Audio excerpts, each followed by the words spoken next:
Kubaramutsa mu izina ry'Umwami wacu Yesu Kristo.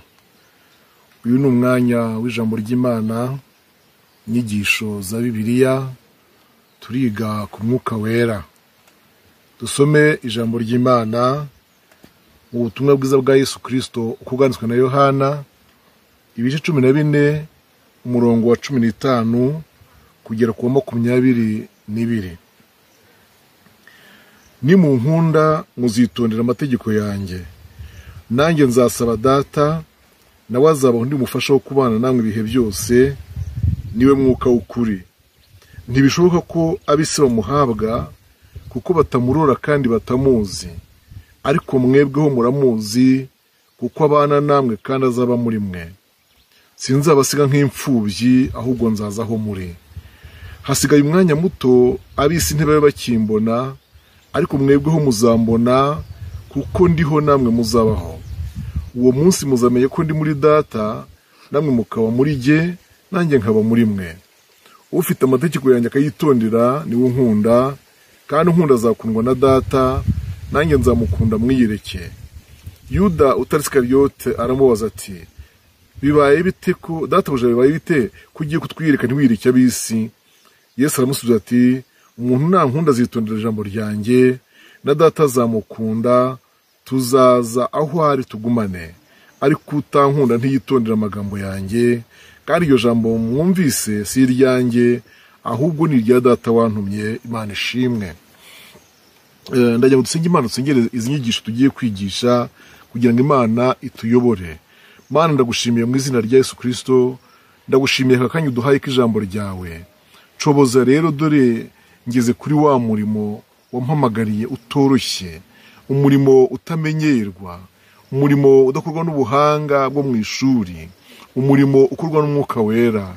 Coboza rero uyu Mwuka Wera mbashishe kwigisha ijambo ryawe nk'uko bikwiriye kandi nk'uko riri, mu izina rya Kristo Yesu Umwami wacu, amen.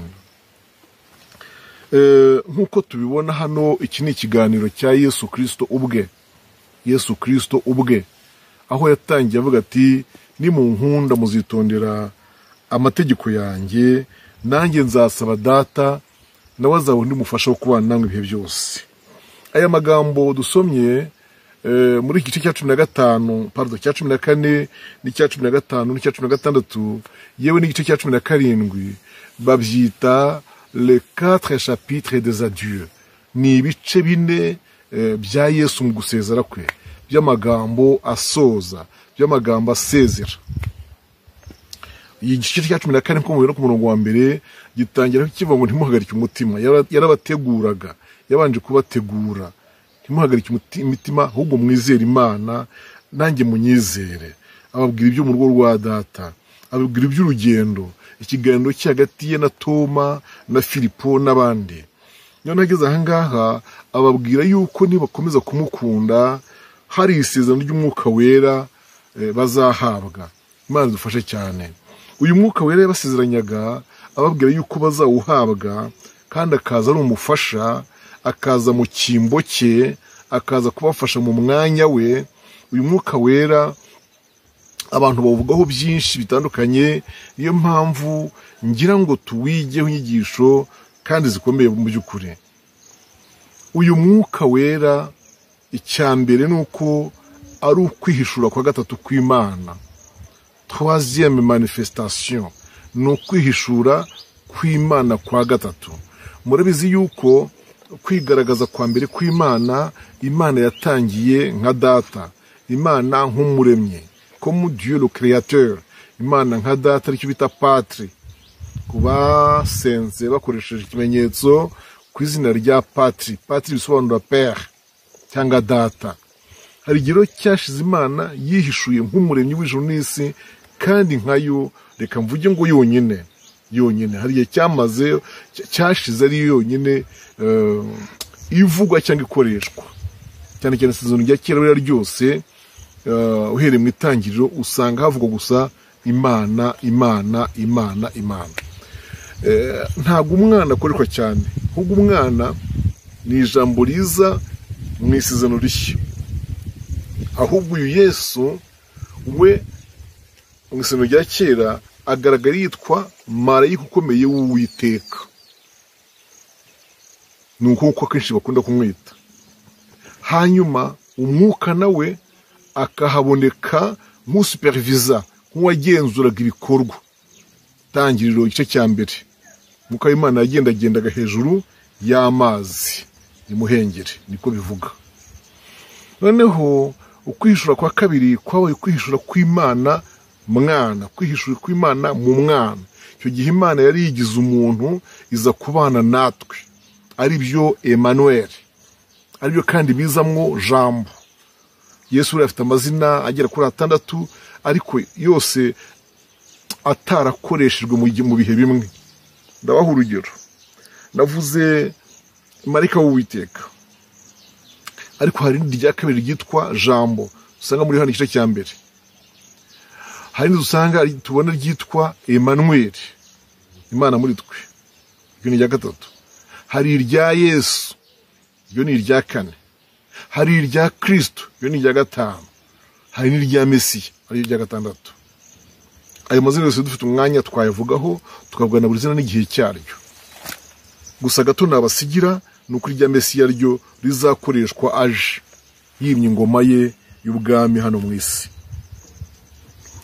Icyo gihe rero cy'Imana Data, Patri, umuremyi w'ijuru n'isi, nicyo musangamwo y'ubwayi ikoresha ijambo nk'iyoboye inama, nk'umuyobozi w'inama.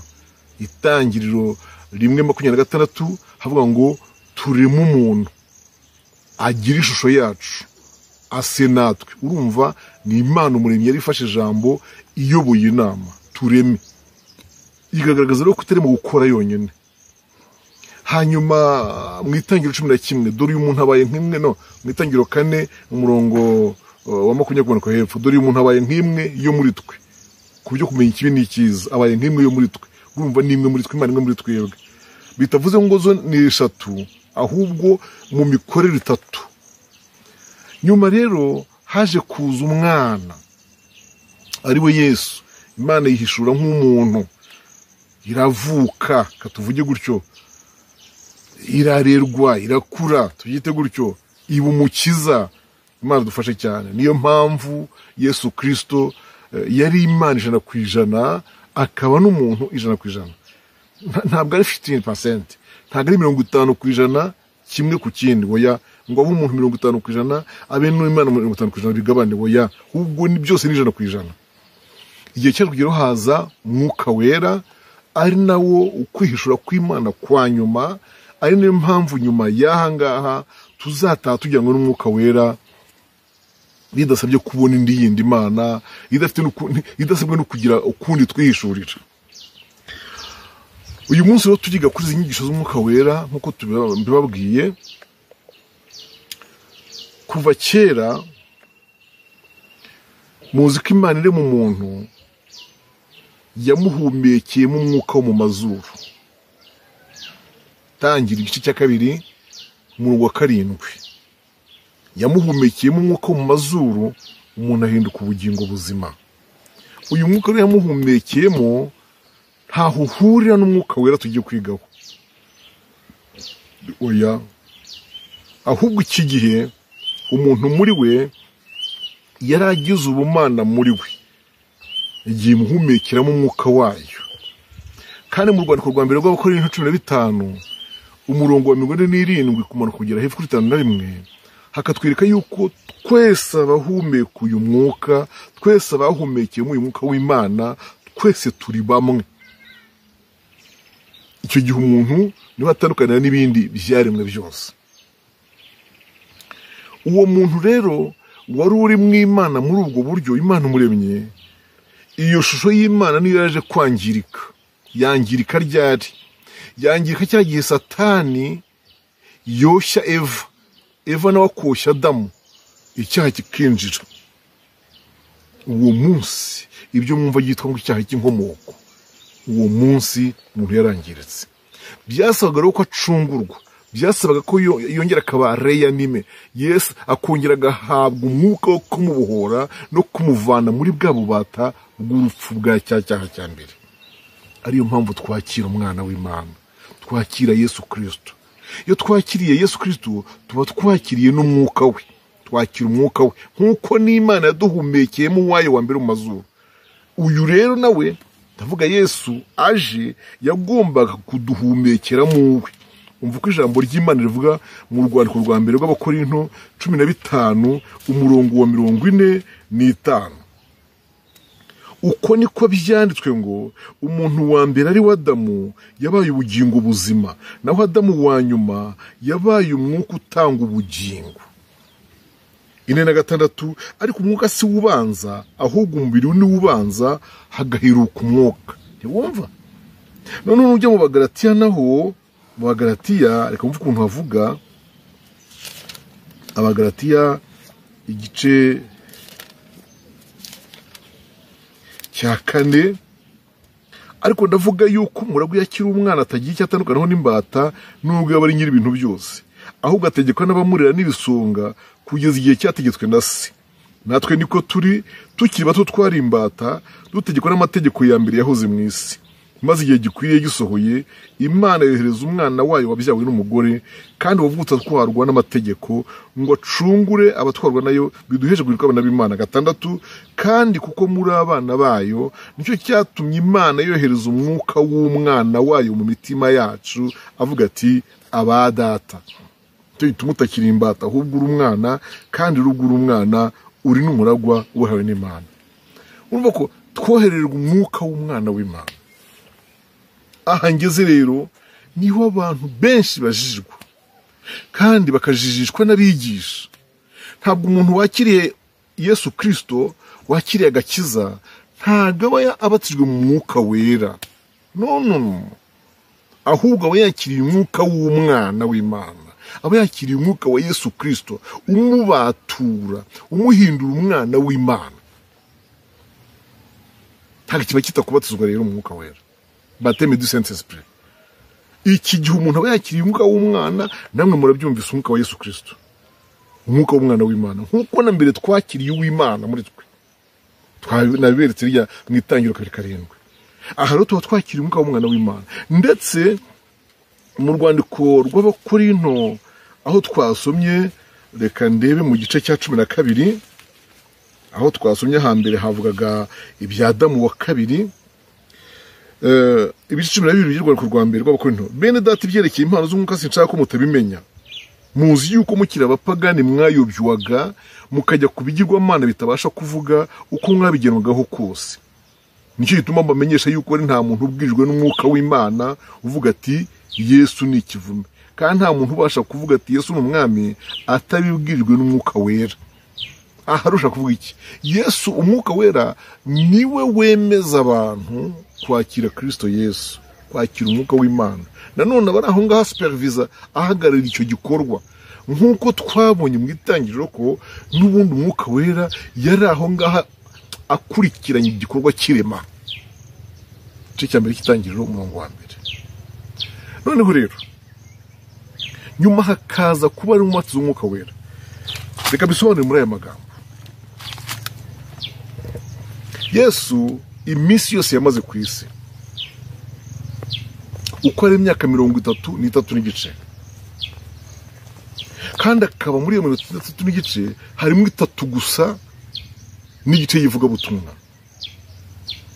Abantu baramwakiriye, abanyabyaha barihannye, yakijije abarwayi benshi, kandi akabatangariza imbabazi rwose, bakababarirwa ibyaha, bagahinduka kuba abana b'Imana. Icyo gihe barimo bakira iki? Wa mwuka we, yarimo baha mwuka we. Ariko agiye gutaha, agiye kuzamurwa, ubwo arivugira ati rero ngiye kugenda, agiye. Ntihagire igikorwa kivuga butumwa mwongera gukora, ubwo mwese mujye mu rusengero Yerusalemu. Mugende mujye mu rusengero Yerusalemu, mu cyumba cyo hejuru, murindiriremo, murindi ibyo data yasezeranije. Dore mu minsi ishize mwabatizwaga mu mazi menshi, Yohana akababatirisha amazi menshi, ariko mu minsi mike muzabatishwa umwuka wera. Nimugendere murindire. Bajya mu murwa bararindira. Ni nayo magambo mwumvise baganira ati nimunkunda muzitondera amategeko yanjye, nanjye nzasaba data nawe azabaho undi mufasha wo kubana namwe ibihe byose. Uwo mufasha niwe mwuka w'ukuri kandi bishoboka ko abise muhabwa. Bene data, kuki Yesu yakoresheje ijambo rivuga ngo umufasha wo kubana namwe ibihe byose? Iri jambo ibihe byose Yesu yakoresheje mu kiganiro cye ryashaka kuvuga ko nawe ubwe atajyaga abasha kubana n'abantu ibihe byose. Mu minsi yamaze ntangaha mu isi ntiyabashaga kubana n'abantu ibihe byose. Ndavuga mbere yuko azuka akazamuka mu ijuru. Nawe yaburaga akanya, yaburaga umwanya. Ntabwo yabashaga kubera hose icyarimwe. Iyo yabaga yagiye i Yudaya i Kaperinawumu ntibamubonaga. Iyo yabaga yatashye ubukwe i Kana y'i Galilaya i Nazareti ntibamubonaga. Niyo mpamvu Lazaro yarwaye akanapfa, ntabasha no kumutabara cyangwa mushyingure. Ni ikibera kuko nawe yaburaga umwanya rero. Nshuti muteze amatwi ijambo ry'Imana, kuvuga ngo azabana namwe ibihe byose, Yesu yarashize kuvuga ko umwuka wera namanuka, tumaze kubatizwa mu mwuka wera, bizamworohereza kubana natwe ibihe byose n'ahantu hose. Mbabwira kandi kantu, nari muzi ko mbere yuko Yesu azuka atajyaga yinjira ahantu hakinze, yarakomangaga agakingura. Ariko aho azukiye yatangiye kuyinjira ahantu hakinze, bakabona abahagazemo hagati. Bibereka rero yuko Yesu amaze kuzuka imikorere yarahindutse. Mu gihe cye cy'umwuka wera imikorere yarahindutse. Umvira ijambo yavuze hano. Yaravuze ngo ntibishoboka ko niwe mwuka w'ukuri, ntibishoboka ko abise muhabwa kuko batamurora kandi batamuzi, ariko mwebweho muramuzi kuko abana namwe kandi azaba muri mwe. Ndashaka ko dusobanukirwa ijambo kuko ubu ngubu abana namwe kandi azaba muri mwe. Kimwe kiri au présent, ubabana namwe, ikindi azaba muri mwe in future. Iyo byasobanurwa iki? Yesu yarashyize kuvuga ko nubwo ngubwo yigisha, nubwo avuga ubutumwa, nubwo akiza abarwayi za Galilaya, za Kaperinawumu n'ahandi, yarashyize kuvuga ko umwuka wera arahari akurikiranye icyo gikorwa, akibereye maso ko n'inshingano ze. Ariko hazabaho umubatizo. Ubatizo ni Kiswahili gisobanura kwibizwa. Rero byavuga ngo igihe kizagera umwuka be muri mwe. Ubu ngubu abana namwe, ariko igihe kizagera abe muri mwe, mwo ndani muri mwebwe. Ikintu cyo kubana namwe, reka tubyite mu Gifaransa participation, kuba aho umwuka yabaye, cyangwa se umwuka akabaho abantu bari, arahari. Iyo turi mu iteraniro tuba turi ahantu umwuka yabaye. Iyo turi mu rusengero, mu iteraniro ryo hanze, muri stade, burya tuba turi ahantu umwuka ari, umwuka bari aho ngaho. Ariko ntabwo wanyemeza na gato yuko uwo mwuka wera bari mu muntu uwo ari we wese. Nyamara kandi tugira ibihe byiza tukanezerwa, ndetse n'umwuka wera aravuga, ubuhanuzi bukamanuka tukumva ijwi ry'Imana. Ibyo bintu biravuga ko iyo turi ahantu umwuka wera yabaye, dushobora kumva imvugo y'Imana, impano z'Imana ku bazihawe zirakazi gakora, tukumva ijwi ry'Imana. Ariko ntabwo umuntu wese aba aramuhabwa muri we. Niyo mpamvu mubona dushyiraho umwanya wo gusengera abantu bashaka kubatizwa mu mwuka wera. Bize ko musobanukiwe rwose. Ubu ngubu abana namwe, ariko icyo gihe azaba muri mwe. Dutandukanye no kubana n'umwuka wera mu buryo bwa participation, turi aho yabaye, no kumugira muri jyewe. Ijambo rya gatatu yavuze, sinzabasiga nk'imfubyi, ahubwo nzazaho muri. Ndashaka gusobanurira ijambo rivuga ngo nzaza aho muri. Kuki Yesu atavuze ngo nzaza aho muba? Namwe mwese abakurikije ijambo ry'Imana muzi ko aho ndi n'aho mba hatandukanye. Ntabwo ibyo ntari bimwe. Ahubwo ahomba naho hashobora kuba hamwe mu hondi. Yesu rero yaduhitiyemo kuzajyaza aho turi. Urumva ukuntu ari keza. Ahantu ndi mu rugo harimo. Nimba mpavuye ngiye ku ishuri, ku ishuri haraba harimo, nimba mpavuye ngiye ku isoko ubwo haraba harimo, nimba ndi mu modoka ntwaye cyangwa bantwaye haraba harimo, nimba ndi muri misiyo runaka mu mahanga haraba harimo, nimba ndi mu bitaro ndwaye haraba harimo, ahantu hose uzaburi umwuka wera azatuma Yesu abana nawe. Sinzabasiga nk'imfubyi, ahubwo nzaza aho muri. Imana ishimwe ko Yesu yaduhitiyemo kugeza aho turi. Reba amasaha umara mu rugo, yaba rureba urasanga ariyo make. Reba igihe ubavira, ureba ahantu wirirwa n'ibyo wirirwamo. Iyo Yesu aba azaho muba, urumva mw'abana. Ariko ashimwe ko yaduhitiyemo kuzageza aho turi. Imana ishimwe cyane. Ijambo rya kane nirivuze ngo hasigaye umwanya muto ab'isi ntibabe bakimbona, ariko mwebweho muzambona kuko ndiho namwe muzabaho. Ni gute Yesu yashaka kuvuga iki ko ab'isi batazamubona ariko twebwe tukamubona? Yashaka kuvuga ko mu gihe cy'umwuka wera, mu gihe cy'imikorere y'umwuka wera, abantu batubwira umwuka wera, umuntu atubwira mu mwuka wera abashobora kubona Yesu uwo bari kumwe ntamubone. Yesu yamaze igihe abantu mu buryo bw'ikivunge, ikivunge cy'abantu cyo bita mu Gifaransa foule. Foule ni ijambo rivuga ikivunge cy'abantu kigiye kiri abantu benshi kikiriri. Abo bantu benshi rero Yesu yajyaga biyereka ari benshi nyine bakamubonera icyarimwe.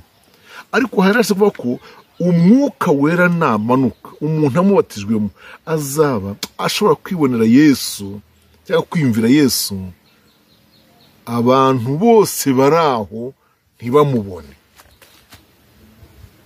Namwe ni mubishyire wenda mu buryo bw'umubiri busanzwe, murasanga niba Yesu yarazaga ahantu fizikoma mu buryo bugenda bw'amaguru, n'amaguru ye n'ayakanzu ye n'aza nkweto ze za rugabire, ubwo abantu bose baramubona. Siko byagenze se? Yatambukaga hose bamureba, gaturuka igira bamureba,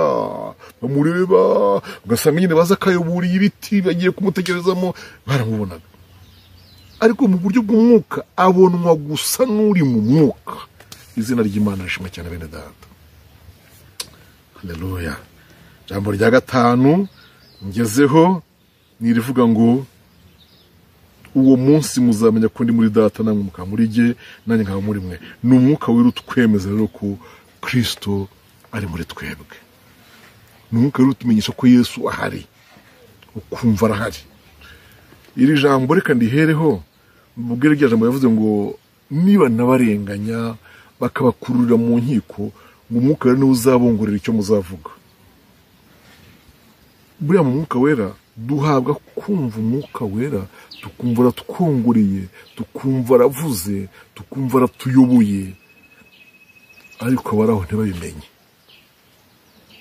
Iki kigisho cyo kuyoborwa n'umwuka wera numva nzakigisha ahari ukwacyo, uko ni kirekire, ni kinini cyane n'uburyo umwuka yarayobora.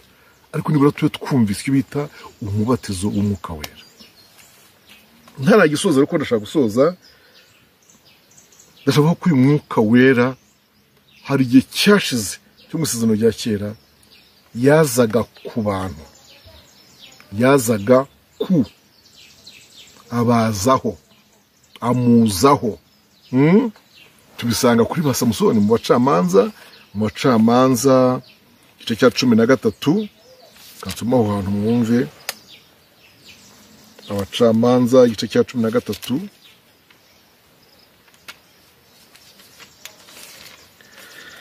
ku murongo wa 24 na 25. Nuko hanyuma y'ibyo umugore abyara umuhungu amwita Samusoni, umwana arakura, Uwiteka amuha umugisha, maze umwuka w'Uwiteka atangira kumukoreshereza imahanedani hagati y'Isora na Eshitawoli. Urumva ubu musomye rero ibice kuri cya 14 cya 15 wasanga avuga ngo nuko umwuka muzaho, ya migozi iradohoka. Ngo ndavuga cyagiye nyine wa mugore yaratangiye kumuboha, umwuka yamuzagaho, imigozi kadohoka, imigozi gacika, ikamera nk'ikozweho n'umuriro. Imana dufashe cyane. Hanyuma winjiye muri Samweli wa mbere uhasanga inkuru za Sawuli, ahakubwira ukuntu ngo umwuka yaje kuri Sawuli. igice cyaho cya 10 cya Samweli wa mbere umurongo wa 6 cyangwa duhe ku 5 mwumve. Maze uragera ku musozi w'Imana aho ingabo z'Abafilisitiya ziganditse, nugera muri uwo mudugudu urahurira n'umutwe w'abahanuzi bamanukana Neberu n'ishako n'imyirongi n'inanga bibagiye imbere bava mu rusengero rw'Ukanunga, urasanga bahanura. 6 umwuka w'Uwiteka ari bukuzeho cyane, uhanurane nabo uhere kuhinduka umuntu mushya. Niwumva ko umwuka yajyaga aza ku bantu, yajyaga aza ku bantu, ntabwo yababagamo.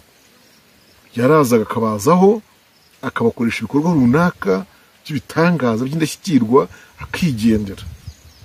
Niyo mpamvu muri kino gihe cya Yesu Kristo noneho tubatizwa, umwuka akaba muri twebwe, turamuhabwa akaza agatura muri twe. Mbibutse ko no muri kino gihe ashobora kuza ku muntu akamukoresha ko ataramubamo. Umuntu rwose akumva ijwi ry'umwuka wera kandi ubwo ataramuhabwa. Icyo nacyo sinasoza ntakibabwiye ko no muri iyi minsi umwuka ashobora kuganiriza umuntu akamuyobora, ariko amuyoborera hanze y'umubiri we atamubamo, akumva ijwi rwose ry'umwuka. Ni urwo buryo anakoresha abantu. Umwuka ashobora kugenda agakoresha umuntu utari wanakizwa cyangwa se ukizwa ariko utaratswe umwuka wera, akamutegeka ati kora ikintu iki n'iki, mpera umuntu ikintu iki n'iki, ngirira gutya na gutya, ngira aha n'aha. Nk'uko ugenda ajya bikora. Yesu adufashe cyane. Ndagira ngo nsoze dusaba Imana kubatswa umwuka wera, kuko niko kwihishura kwa 3 kw'Imana. Mwama dufashe cyane. Hanyuma twagira ngo tubaze ikibazo. Dufite ibibazo byinshi ariko turagerageza tubine ku mwuka wera. Umwuka wera n'umuntu ufite imbaraga z'umwuka wera, ibyo bintu biratandukanye. Umuntu ashobora kugira imbaraga z'umwuka wera akaba kuko imbaraga zo ziza. Akansubira ijambo ry'Imana hano iyo mu Byakozwe n'Intumwa, mwumve uko aho hantu havuga. Byakozwe n'Intumwa igice cya 1 murongo waho wa 8 havuga ngo icyakora muzahabwa imbaraga umwuka wera nabamanukira.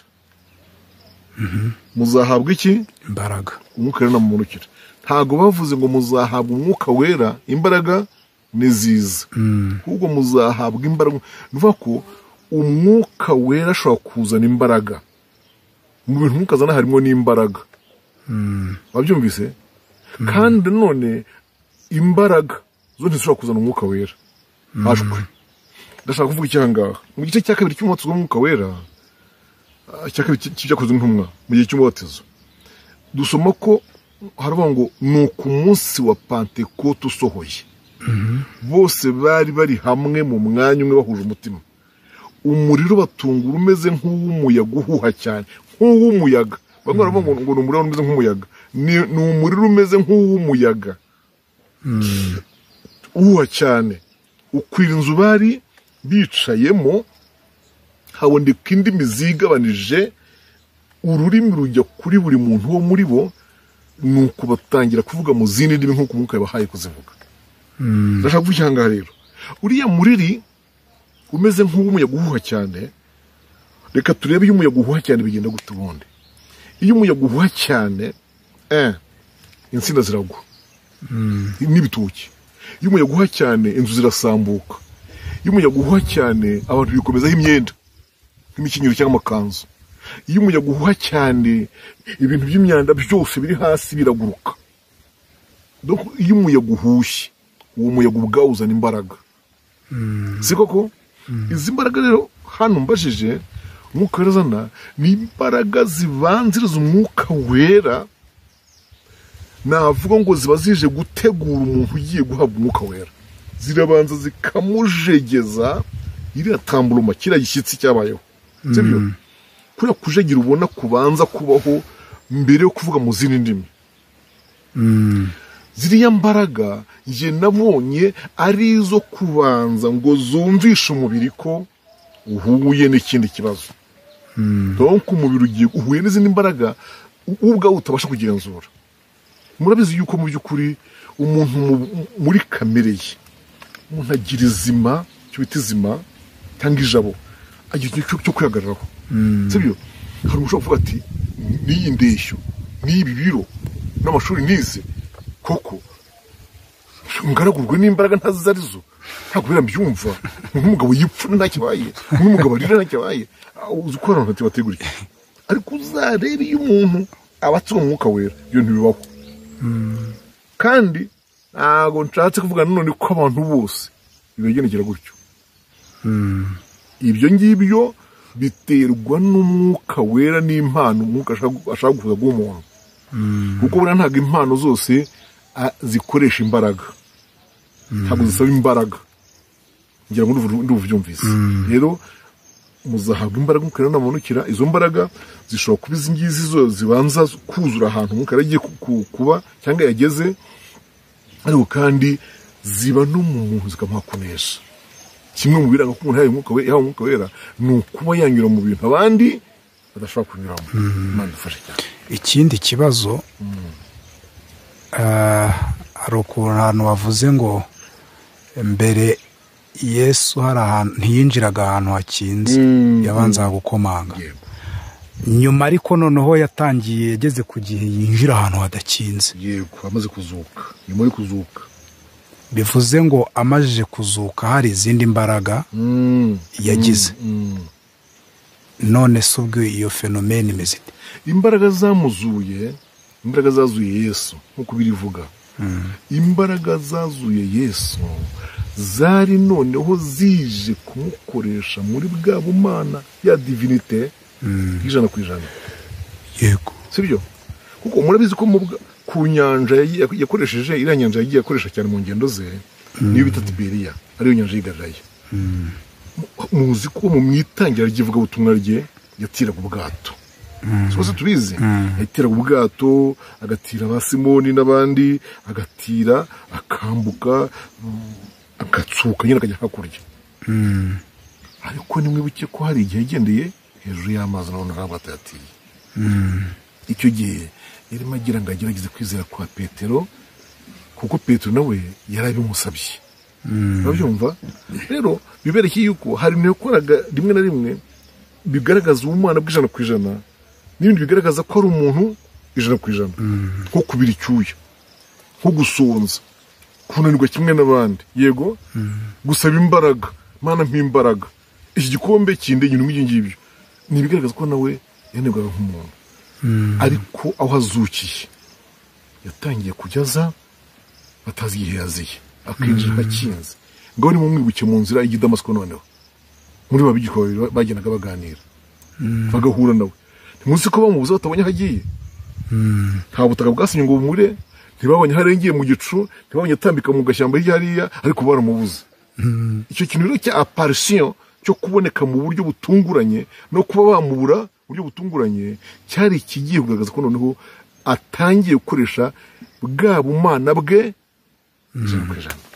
ikibazo rero ngize aho ngaho ujya kubona ukabona nk'uyu munsi dayimoni iri imbere yawe ubundi ukabura yibuze mwirekwa mu nzozi no mu buzima busanzwe hari igihe ureba akantu ukabura kabuze kagakeza mu nzira reka tuvuge wenda ngo dukunda kubibona cyangwa se umuntu akakubwira ati ngewe nahagaranye n'ikintu mba ndakibuze naje mpura n'umuntu mpindukiye ndamubura bivuze ngo n'izindi mbaraga za Satani cyangwa n'abandi bafite izi mbaraga iyo myuka nuko Yesu bari kumwe bakaba baramubuze buriya ntimubyitiranye kuko ngasobanure hariho impano yitwa ariko muri rasiko yitwa hiriya mukunda kwita ngo niyo kwerekwa ntago mu mpano kindi wabona nk'impano yo kwerekwa ahubwo iriya mpano yo kwerekwa iba mu yo twita iyo kurobanura imyuka ruva mu mpano yo yaba iya karindwi kurobanura imyuka kuko iya munani ni ukuvuga mu ndimi iya cyenda ni ukuzisobanura iyo mpano yo kurobanura imyuka rero ikoreshwa muri ubwo buryo umuntu ashobora kugira iyerekwa ryo mu nzozi sibyo mu gifaransa bazita songe cyangwa dreams mu cyongereza noneho hakaba n'ibindi rero bita revelation kwerekwa revelation yo ntisaba gusinzira revelation n'ubu ngubu wicaye gutya ushobora gutwarwa gutya udahumije kandi ukagira akantu ubona mbonye ngiye kubona mbona urumva ni muri ubwo buryo bene uwo muntu ufite iyo mpano ashobora kubabwira ati kandi mudasenze mutaranasenga ariko ndimo ndabona ibi n'ibi nari mu nzira ngenda mbona umuntu mpagaze iruhande harimo ngenda mbona imbwa rwose iraje irakumukira mvuze ngo mu izina rya Yesu mbona iragiye kandi ugasanga rya zina rya Yesu ntiyanarivuze ngo wumve n'urugero cyangwa se nabyo wabyose uvuga ati kwa jina Yesu ariko utazi icyo acyaha ubwo urumva rya jambo riragarutse umwuka wera azatuma mubasha kumbona abandi be kumbona none rero ako kantu mbajije ni uburyo bumwe bw'iyo mpano yitwa kurobanura iki imyuka nako nukundi kwerekwa ikindi kibazo uyu munsi biragoye kuvuga ngo uyu muntu arimo umwuka w'Imana cyangwa se yabatijwe mu mwuka wera cyangwa yabatijwe mu mwuka wera uyu munsi wa none abantu baravuga ngo niba utavuga mu ndimi nshya yego ntubugira za mpano kwerekwa n'ibiki nta mwuka w'Imana ukuriho niba udatitira kwa kundi ngo ntago uyu muntu yuzuye umwuka wera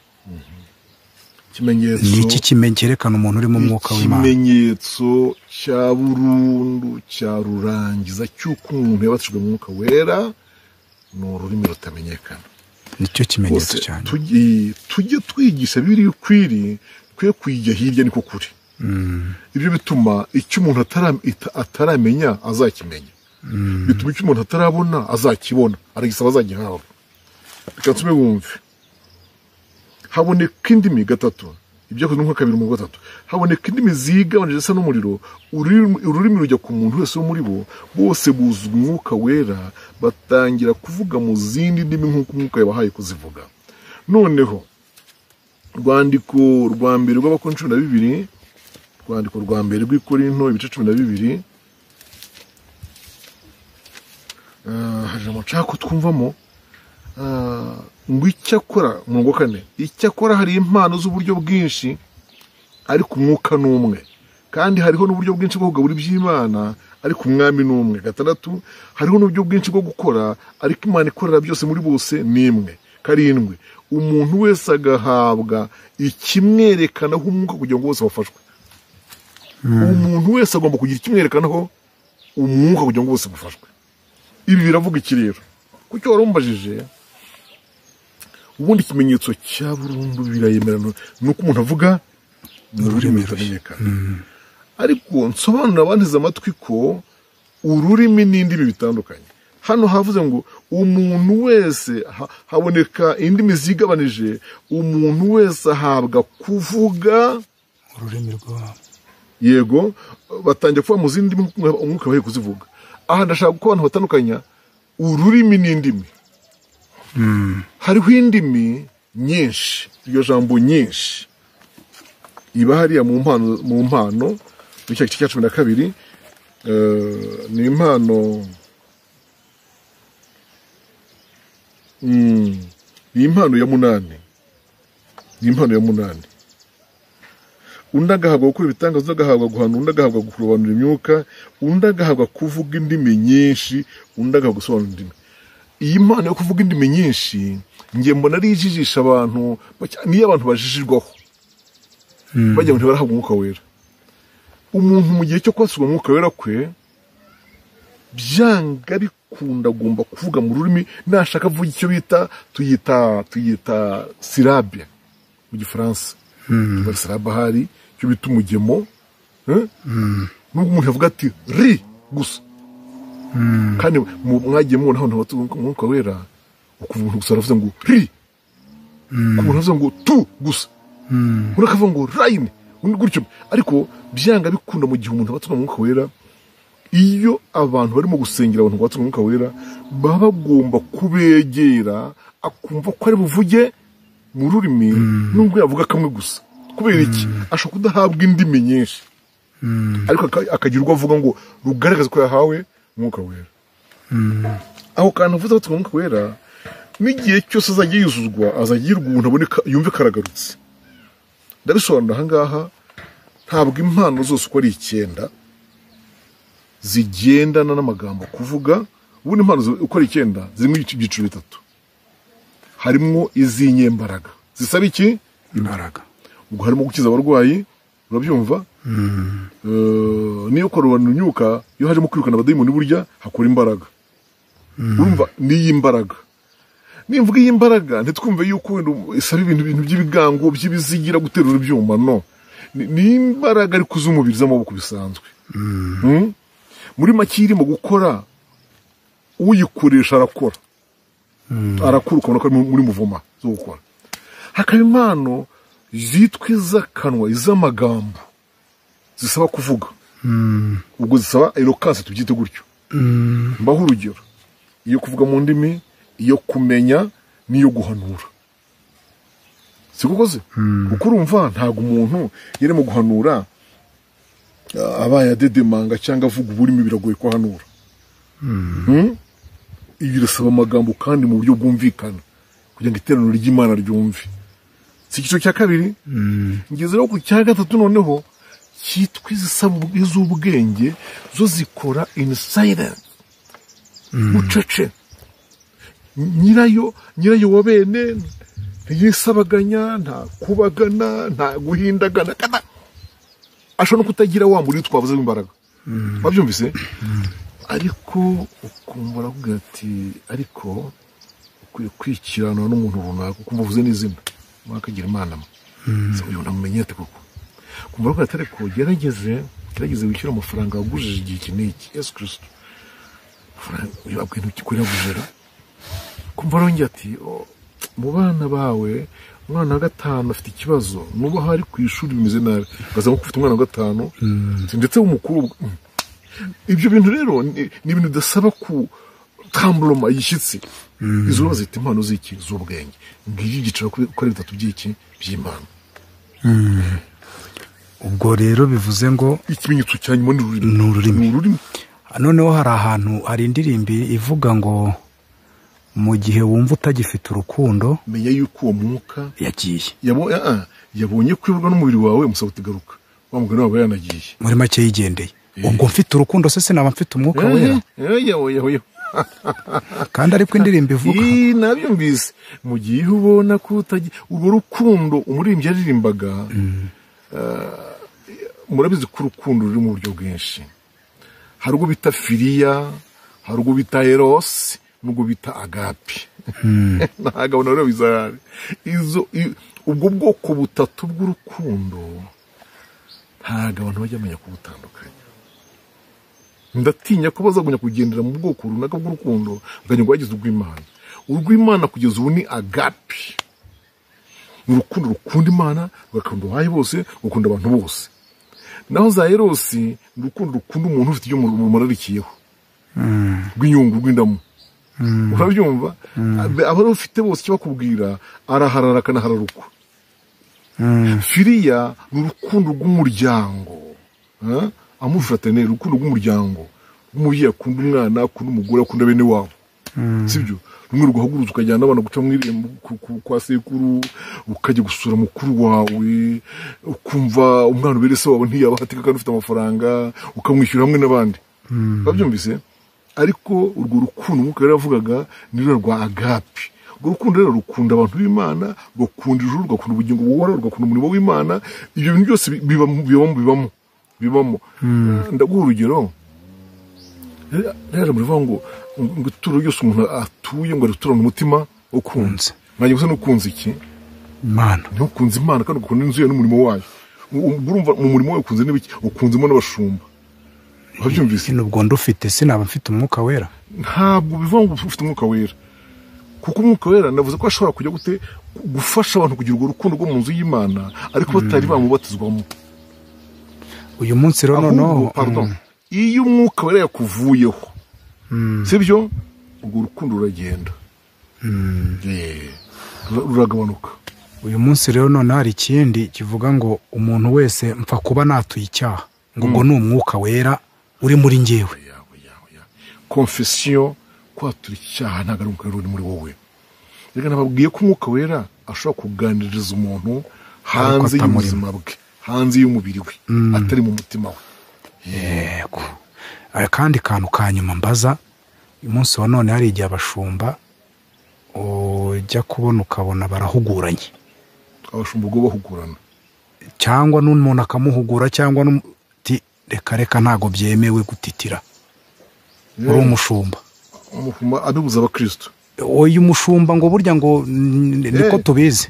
Ngo ntago yemewe gutitira niba ari umwuka. Ubwo icyubahiro cye titira agezeho ngo ntago ari ikiri yo gutitira. Mbese yababuza ubwenge. Ngo ntago ari byiza gutitira imbere y'abakristo. Ibyo bintu rero birajya guhura neza n'ibyo Mikali yabwiye Dawidi. Ati wakabije.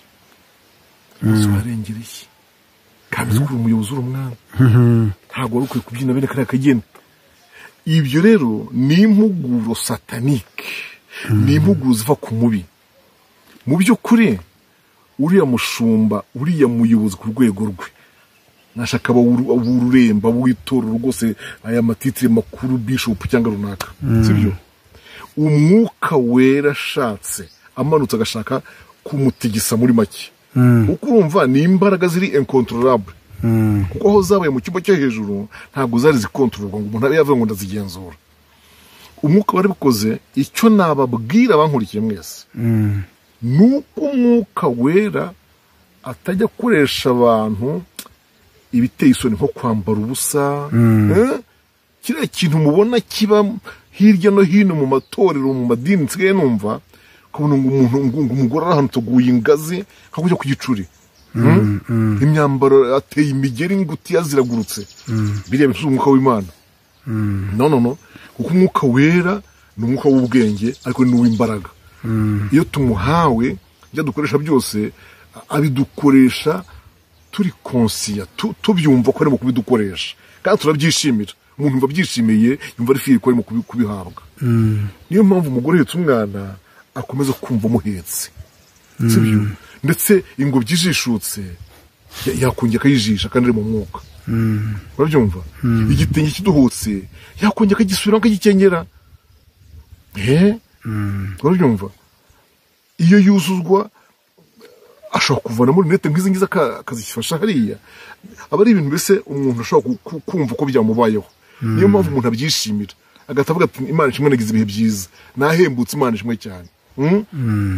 Rero umuntu wese bibayeho ntabwo akwiye kubyanga ngo abibuze, kuko hari icyo umwuka aba ashaka kuri we. Hari icyo umwuka aba ashaka kuba kuri we, muri we. Hari ukuntu ashaka kumucisha bugufi. Gusa Dawidi bamubwiye ko yavuze ngo iki? Ati oya mwimbuza guhimbaza Imana kuyibyinira. Iya nk'umuyi wacu mu mukenke ikanyimika, gakuraho Sawuli ikanyimika. Tayibyinira da. Nubwo mwagumya kugira ngo wenda ndisuzugurwa, ariko icyubahiro Imana yampaye cyo ntawe uzagikoraho. Hari akabazo ngeze numva ntasoza ntabajije. Umwuka wera n'umutima nama, ibi bintu bitandukanira hehe abantu ko bakunze kubintu? Ntabwo umwuka wera ari wo mutima nama, kuko umutima nama, ijambo umutima nama ni ijambo abantu bose bagira. Urugero mpamvu mbivuze, umukobwa ni urugero, wenda agiye nko muri rogi, ajyanye n'umugabo, agezeyo aravuga ati hoya ntabwo nkibikoze, reka nisohokere. Ubivuze gukira ndari umukobwa. Ni umwuka wera, ni umutima nama umubwiye. Kansome ijambo ry'Imana mu Baroma igice cya 2 umurongo wa 12 ngiri ku wa 16. Abakoze ibyaha bose batazi amategeko bazarimbuka badahuwe amategeko, kandi abakoze ibyaha bose bazi amategeko bazacirwaho iteka ry'amategeko, kuko abumva gusa amategeko atari bo bakiranuka ku Mana, ahubwo biyumvira n'ubo bazatsindishizwa nayo. Abapagani badafite amategeko y'Imana, iyo bakoze amategeko ku bwabo, baba bihindukiye amategeko n'ubwo batayafite, bakagaragaza ko umurimo utegetswe n'amategeko wanditswe mu mitima yabo, ugahamywa n'imitima ihana ibabwiriza, igafatanya n'ibitekerezo byabo kubarega cyangwa kubaregura. Kandi ni nabyo Imana izatangaho umugabo ku munsi izacira abantu w'iteka muri Yesu Kristo ku byahishwe byabo, nk'uko ubutumwa bwiza nahawe buri. Ndashaka kuvuga kuri rivuze ngo imitima ihana irababwiriza. Umuntu muri kamere ye, uko umuntu aremye na mbere yuko akizwa, agira ikintu cyitwa umutima nama. cyo bita mu gifaransa conscience cyangwa se conscience mu cyongereza. Umutimanama ubwawo iyo umuntu awumvira urahagije ngo umuyobore. Ndetse kubize biology, ibyo narabyize muri biology. Muri biology hazamwe ikintu bita imyakura mu Kinyarwanda. Reka mbivuge uko babyita mu Gifaransa, bashobora kubyita babyita système nerveux.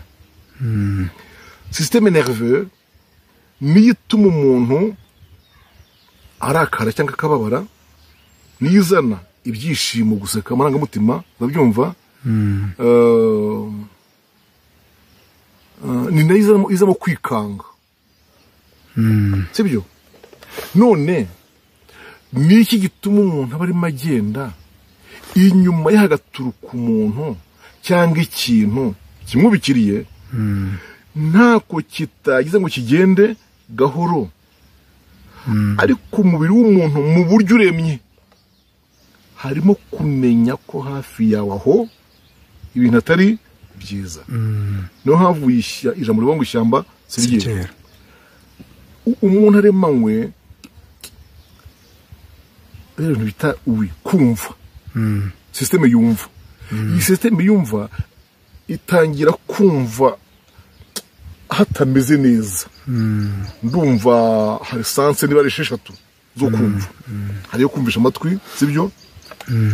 N'umubiri ubwawo kumva hari ikintu wikanze. Umuntu rero umutima nama we yaremanywe burya amaze gukizwa. Umutima nama we niwo Imana iyobora. Yamaze gukizwa. Reka nsoze ikibazo mbajije mvuga ibintu bitatu.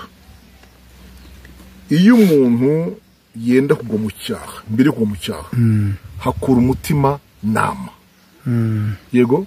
Ariho twasanze ko umutima uhana. Iyo amaze kukigwamo uhinduka umutima umurega cyangwa umucira urubanza. Iyo amaze kwikiranura n'Imana n'abantu asigarana umutima utamucira iki? Urubanza. Niko Paulo yandikiye Timoteyo mu gice cya mbere mu 18.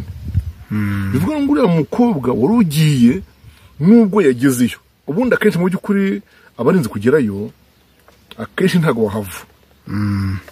Kereka yagiye ashutswe ngo hansanye nkubwire, nsanga ngo ufite ubutumwa, umuntu yakumpereye kado, yego, akagenda akabona guye muri ibyo bintu. Ariko uwavuye mu rugo, ikinatangaje nuriye babwiye ngo nsanga aha naha hari umuntu wakuntumyeho, hari igihe agatima kamukubita akiri mu rugo. Kamaka kari umuntu mpamagaye, bari musange kuri hoteli runaka yemeye mu Kiyovu cyangwa mu Gicanga Nyabugogo, Kacyiru cyangwa Remera, ampamagara iki muri hoteli kujya atambwiye muri gare. Ushobora gusa kampereza ibyo ampereza, kujya atambwiye ku isoko rya Nyarugenge, kujya atambwiye hanaha. Rero abantu babashije kumvira uyu mutima uhana cyangwa umutima nama, byakorohera abantu kuyoborwa n'Umwuka Wera. Kuko Umwuka Wera n'ubundi ntago ayobora ibiganza, ntago ayobora umutwe n'ibirenge, arabanza akayobora iki? Imyumvire. Arabanza akayobora umutima nama. Impamvu tujya amagambo yo mu Roma 2 nashatse kwerekana imikoranire y'umutima n'Umwuka Wera. Imana dufashe. Umuntu usanga yumvira umutima nama we, umutima uhana we, yorohera n'Umwuka Wera kumuyobora. Imana dufashe cyane.